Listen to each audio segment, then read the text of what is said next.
বন্ধুরা, good morning, নমস্কার সবাইকে, শুভ সকাল। এই তো আমার ছেলে স্কুলে যাওয়ার জন্য রেডি হয়েছে। বাবা, কোন স্কুলে যাও তুমি বলো তো? কটার সময় স্কুল? আর স্কুল ছুটি? 3:15। কে যায় আনতে তোমাকে ছুটির সময়? বাবা, কখন মা। আর দিতে যাওয়ার সময়? বাবা। আর তোমার সবচেয়ে প্রিয় বন্ধুকে, ফেভারিট?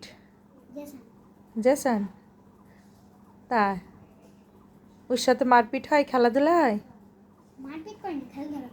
তাই? আর তুমি বিকালে পড়ো কখন? টিউশন যাও কখন? যাই টিউশন 7টায় যাই, 7টায় ছুটি হয়। 4টে, 4:30 যাও? হ্যাঁ। তোমার টিচারের নাম কি গো, টিউশন টিচারের? পিতু মিস। ভালোবাসে পিতু মিস? সত্যি কথা? আচ্ছা।